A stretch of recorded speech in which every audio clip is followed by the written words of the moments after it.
অগ্রগতি ঘটাচ্ছে। ছায়ানট কেন প্রগতির কথা বলে? ছায়ানট কেন মানুষের মানবিক বিকাশের কথা বলে? ছায়ানট কেন মানুষের ভিত্তিক বিকাশের কথা বলে? এগুলো তো অনেক আপনি কি পঙ্গু হয়ে থাকেন? আপনি শুধুমাত্র ওই যে হোয়াটসঅ্যাপে অশ্লীল কথাগুলো আসবে সেই কথাগুলো দেখবেন, সোশ্যাল মিডিয়াতে অশ্লীল কথাবার্তা বলবেন, অশ্লীল ভাষা প্রয়োগ করবেন, যত বড় অস্ত্র ভাষা প্রয়োগ করবেন আপনি তত বড় বিপ্লব।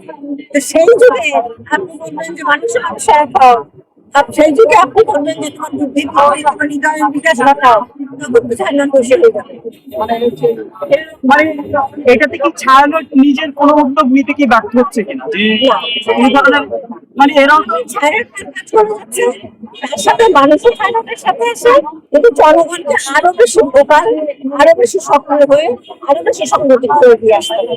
সময়টা খারাপ, সেই জন্য আমাদেরকে আরো সংগঠিত হয়ে এগিয়ে আসতে হবে। মানে যারা এই কাজগুলো করছে তাদের বোর্ডে আপনারা জায়গা নিতে কি মানে ব্যর্থ হয়েছে? এখনো পর্যন্ত এরকম বড় বড় পরিবর্তন আমি দেখিনি। মানে এটা কি করে সম্ভব? এটা শেষ হবে কোথায়? এটা শেষ করতে হবে। আসলে ভালো মন্দ লড়াই শেষ হয় না।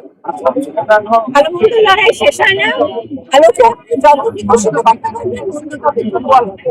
আবার কোনো সময় হয়তো মন্দ তার সাময়িক ক্ষণিকের জন্য কিছু শক্তি অর্জন করে, কিন্তু সেইটা সব না, ভালোই সব।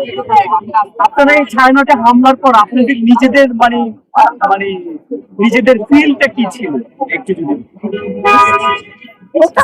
একটু অসহায় লেগেছে, কারণ রাত দুপুরে চোরের মধ্যে ওরা আগুন দিছে।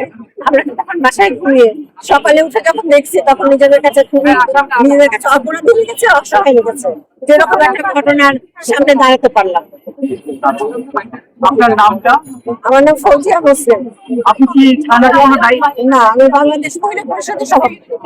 এই জন্য